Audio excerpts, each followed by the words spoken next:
John Leskier of Lesk Archery Adventures. Series testing, successful hunting. I've got a really cool broadhead to test for you today. This is probably the most requested broadhead to test that I've had in quite a while, and that is the Cobra Barbarian MXT. Pretty cool, two-blade mechanical front deploying broadhead.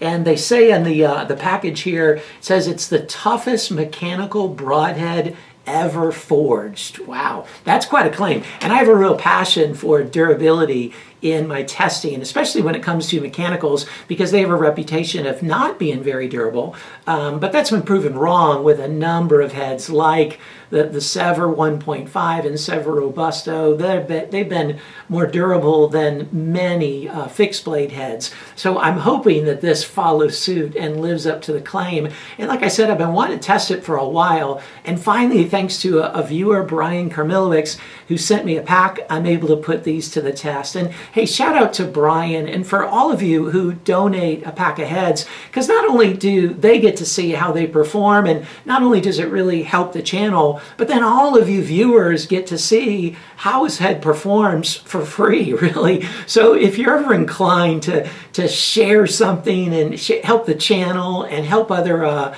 bow hunters out there, please consider donating a pack of heads. And if you ever wonder if I've already tested something, you just type into the YouTube search bar, just type in Lusk and then the name of the broadhead, and if I've tested it, it will come right up. And if not, hey, I'd love to test it. So consider sending me a pack. But anyway, let's zoom on in here and check this out, and then I'll test it using all of my test protocol for 2022. And for that, I'm using my Bowtech CP28 set at 72 pounds, and I'm also using the Bowtech SR6 for one of the tests. And then I use the Bishop Archery FOC King arrows for most of the shots, but then I use the Bishop Archery FAD eliminators for the really hard impact ones because they're just so super tough.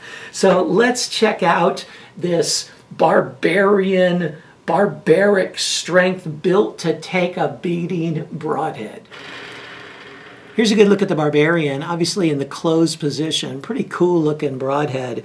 It's got a very streamlined profile in flight, very little blade surface area exposed, and that's just going to make it extra forgiving for high-speed crossbows.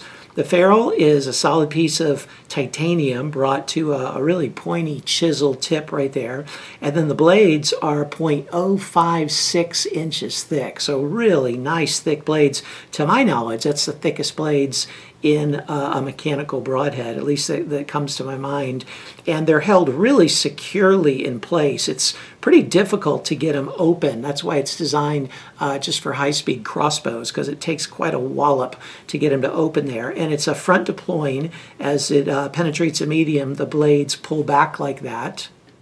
And here it is in the open position. Pretty cool looking head in the open position as well. It's got a cutting diameter when fully open of 1.5 inches. And then it's got this tip that also gets an extra cut, by my measurements, 0.26 inches of cutting diameter there.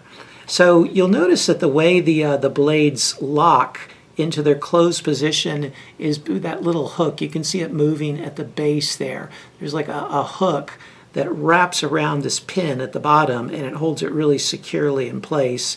And it takes a certain amount of force to get it to peel back like that into the open position. It's pretty vented there, so we're going to have to see how that holds up durability-wise. But titanium can be pretty tough, so I'm eager to see how that all fares out. Pretty wicked-looking broadhead, eager to put it to the test and see how this Barbarian performs.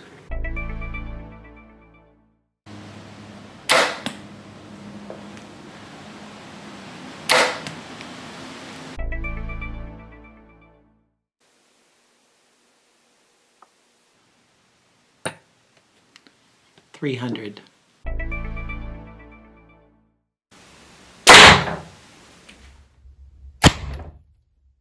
It penetrated 8 inches. I know it doesn't look like that the way the tape measure is lined up with the lens of the camera, but that is the measurement, 8 inches. And you can see a really nice wound channel that the blades were fully opened as they penetrated the gel there.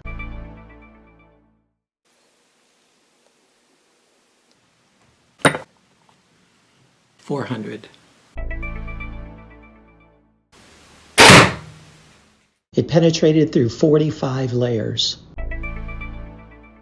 I want to point out something really interesting that just happened on that last penetration test. That's where I shoot the broadhead into a 1/4 inch of MDF with a layer of carpet over it at a 45-degree angle. And that's not really a durability test because it's just such a thin piece of MDF. It's really just to see how well the head penetrates on an angle. However, when it hit it, man, the broadhead really got jacked up. You can see this little hook, and this is a hook that wraps around a pin. This little hook is protruding there, and so the blades don't close properly. They don't stay closed, and they just flop open. And the reason is, as you can look in there, if you can see that, is that little pin that this hook wraps around broke off. So the pin just sheared off in the base of the whole ferrule there, and so there's nothing for this this hook to be able to wrap around anymore. And then in addition to that, because that pin broke off, these blades came back all the way into the ferrule, and they cut like a big dent into the base of the ferrule, so much so that it pushed the ferrule back into the end of my insert here, and it created this gap, like it can't seat flush anymore because it pushed a piece of the ferrule back into the top of the insert. So that's a bit disappointing on a test that's really not even intended to be a durability test. You can see the entrance hole is basically just the broadhead in the closed position, like any over-the-top deploying broadhead.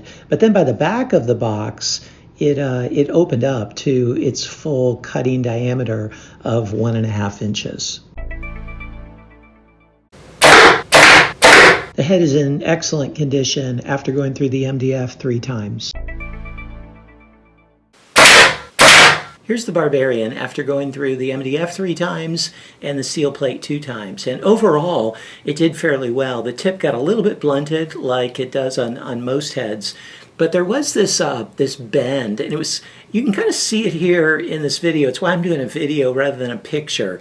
It was hard to see in the picture, but you can really see it when I spin it. You see that wobble there? Yeah, that's...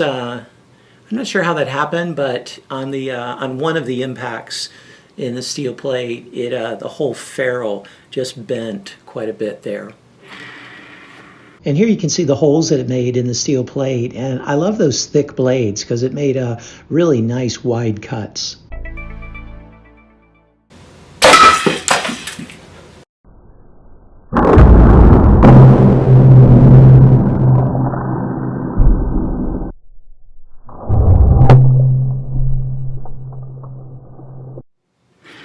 Here's the Barbarian after all the durability tests. Now it's gone through the MDF 3 times, the steel plate 2 times, and then into the concrete. And as you can see, it held together well, right? I mean, it didn't shatter. It didn't break into a bunch of different pieces like we've seen a number of heads do, including a lot of mechanicals. The tip is still quite pointy. It's got a really durable tip. But as you can see, the ferrule bent in a couple different dimensions. It bent that way. You can see it bending down. That kind of started with the steel plate, but then it also bent in that direction. So, you know, it did bend, but again, it didn't break. So what did you think of the Barbarian? Hey, you know, there was some real strengths to it. I think the flight is probably its greatest strength. Really nice, low profile, and it's designed as such to be shot out of high-speed crossbows, not vertical bows, although it tested well out of my vertical bow also. But I like that there's no O-rings, there's no retention clips, and yet the blades are held really securely in flight. That's a good strength. I will note that all of the heads that I had 3 heads, they all had a bit of a rattle to to them in the closed position. I mean, it was really hard to open them, but there was a little bit of play, and so you could just shake it and make a little bit of a rattle. It's not a big deal, but that was in all 3 of the heads. In terms of the durability, that was a bit of a mixed bag. I think I had really high expectations because of what it says on the package. You know, guaranteed the most durable mechanical head ever forged, or whatever it said like that. And I will say that it was more durable than most mechanical broadheads. I mean, it handled 2 shots through the steel plate after 3 shots of the MDF, and it didn't blow up when it hit the concrete. So it held together pretty well like that. However, on that really light, thin 1/4 inch of MDF, for it to have that pin break and just shear off, that was pretty disappointing. And then you could see the bend that it experienced in the steel plate as well as in the concrete. So it's certainly not the most durable mechanical broadhead ever forged, but it is more durable than most mechanical heads. So you check out the score sheet and see how it performed in the areas that matter to you the most, and see if it might be a good fit for you. And stay tuned for the overall cumulative score as well as the corresponding Lust grade.